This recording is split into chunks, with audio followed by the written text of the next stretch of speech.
Tissons le futur sur Edonia Radio. En Europe, 2 villes font partie du collectif Warming Stripe, Leipzig en Allemagne et La Rochelle en France.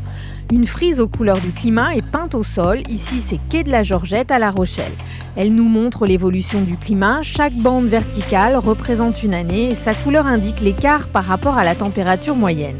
La frise débute en 1865 et le 20 juin dernier, nous avons découvert la couleur de 2025. Cette couleur, c'est le rouge foncé. Pour information, les couleurs vont du bleu au rouge. Sur cette frise, vous pouvez retrouver un petit Bobby, le personnage imaginé par l'artiste de street art Super Bourdi. Bobby nous montre un QR code, vous le flashez et vous obtenez toutes les explications sur cette frise climatique. Lors de cette journée du 20 juin, nous avons rencontré les acteurs du monde associatif, les entreprises ou encore les citoyens qui se sont engagés dans le collectif Warming Stripe 17. Nous allons pouvoir découvrir la nouvelle couleur sur la frise du climat. Et cette couleur, c'est possible grâce à l'entreprise Brunro. Nous avons avec nous son directeur, Bastien Losfeld. Bonjour Bastien. Bonjour. Donc c'est vous qui êtes responsable de la peinture de cette frise. Oui. Puisque Brunro, c'est une entreprise de peinture. Alors tout d'abord, pourquoi vous avez décidé de vous engager dans cette aventure des Warming Stripe ? Alors l'histoire, elle a commencé de mémoire il y a 3 ans, puisqu'on avait fait appel aux shifters en fait pour venir faire un atelier de sensibilisation de l'ensemble de nos salariés à la question des enjeux climatiques. Le courant est bien passé et puis à l'époque on venait de se lancer nous-mêmes dans une politique RSE qu'on voulait être pragmatique, voilà. Et les shifters venaient de lancer le comité passe à l'acte, voilà. Donc ça a été le tout début de notre relation. Et lorsqu'ils ont eu donc ce projet de mettre en place la fresque climatique, eh bien c'était très naturel en fait que Brunro réponde en fait à cet appel d'offres. Alors, comment vous avez peint cette frise ? C'est-à-dire, parlez-nous d'abord du travail préparatoire. Donc, on la voit, hein, elle est quai de la Georgette, elle fait 80 mètres, c'est ça ? Oui, 80 mètres de long, oui.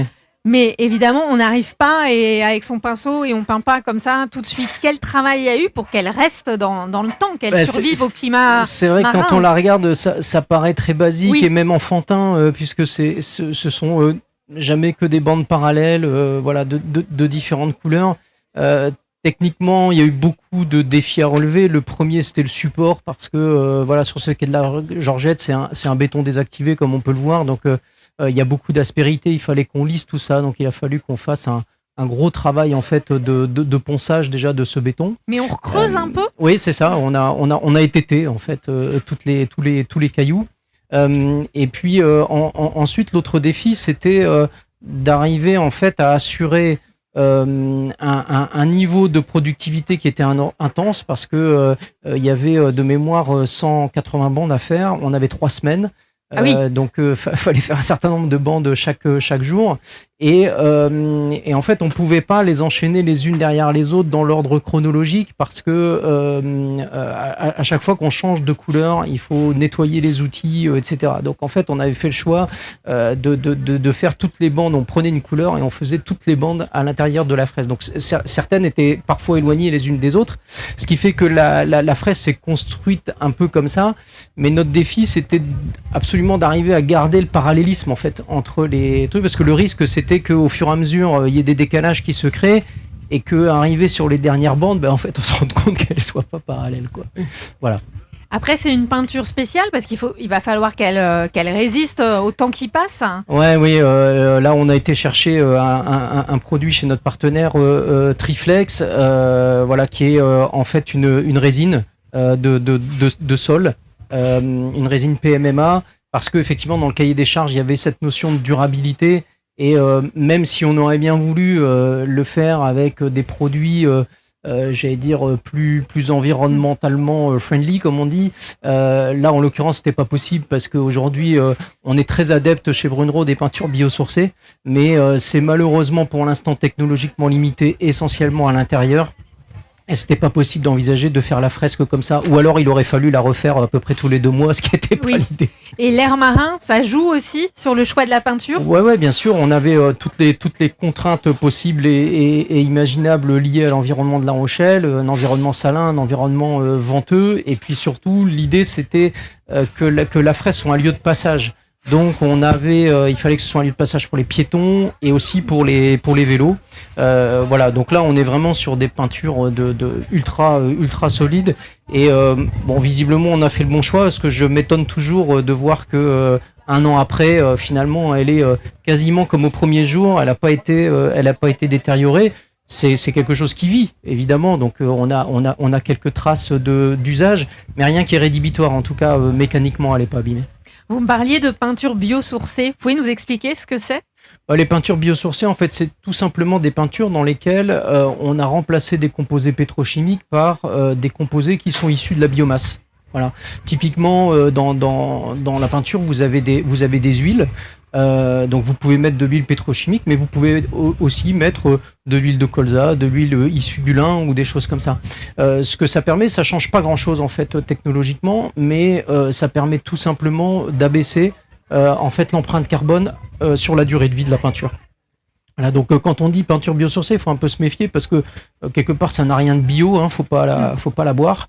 Ça reste un produit chimique malgré tout, mais le gros avantage, et c'est pour ça qu'on les défend, c'est que effectivement par rapport à une peinture qui est 100% pétrochimique, on a une empreinte carbone qui est divisée d'un facteur entre 3 et 5 en fonction des peintures. Donc c'est quand même intéressant à l'échelle de gros chantiers parce que ça permet de faire diminuer l'empreinte carbone du chantier, tout simplement.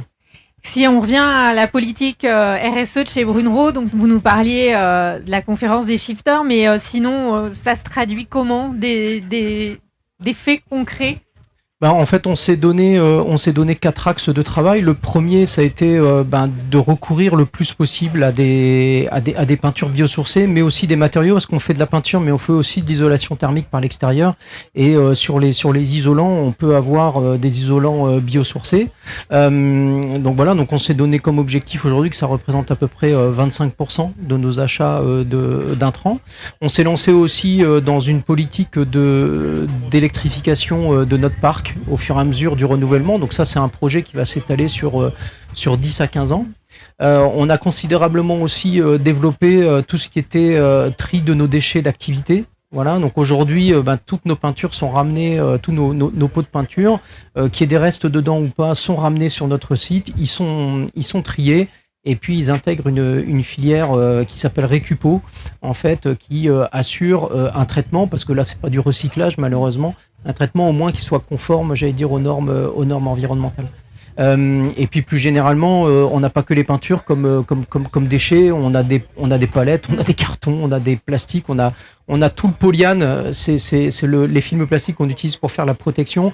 Aujourd'hui, ça, on arrive à leur donner une seconde vie. Voilà, et c'est des milliers de mètres carrés, nous, qu'on utilise chaque année. Voilà. Et puis le 4e axe, ça concernait en fait le nettoyage des façades, parce que quand on fait un ravalement de façade, préalablement, il faut la nettoyer avec comme objectif en fait moins de faire propre que de tuer en fait toute la matière cryptogamique en fait qui est vivante, parce que la peinture constitue un milieu qui favorise leur développement. Donc il faut tuer ça avant de faire le ravalement.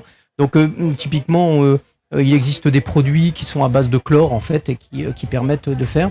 Nous on s'en interdit pas l'usage parce que malheureusement ces produits-là ils demeurent indispensables dans un certain nombre de cas. Mais il y a aussi des cas où on peut les faire de manière beaucoup plus écologique, et on a investi dans une machine qui est une machine haute pression comme un Karcher, auquel on a associé en fait une chaudière. Et au lieu de pulvériser d'eau froide, on pulvérise en fait de l'eau surchauffée à 150 degrés. Voilà. Et ça fait que on vient tuer en fait tout ce qu'il y a sur la façade. Et comme c'est la chaleur qui travaille, ça nous permet aussi d'être à beaucoup plus basse pression qu'avec un Karcher normal, ce qui fait qu'on est moins destructif. Voilà. Donc c'est très adapté sur des façades en pierre, sur des bardages bois, des choses comme ça, où aujourd'hui on privilégie ce type de nettoyage. Bah écoutez Bastien, merci. Et donc on va... Mais de rien, merci à vous. On voit votre travail de toute façon au quai de la Georgette sur cette frise Oui, absolument. climatique. Et je voulais remercier Marco, qui est un jeune apprenti chez nous, et puis son tuteur, Jonathan, voilà, qui ont accepté de venir aujourd'hui pour couler en fait cette bande 2025. Et c'est très valorisant aussi, j'imagine, de voir le résultat de son travail. Ouais, c'est Dans une ville comme La c'est Rochelle. très valorisant. Ouais, tout le monde nous en parle. Voilà, on est toujours rempli de fierté à dire que c'est nous qui l'avons faite. Bon, surtout que ça a été un vrai succès l'année dernière. Cette réalisation, on l'a fait dans les temps. On a relevé tous les défis techniques. Un an après, elle est toujours là et en très bon état. Donc, ouais, c'est une vraie fierté pour nous. Ouais. Et ben Bastien, merci. De rien, merci à vous. Retrouvez plus d'informations sur edoniaradio.fr.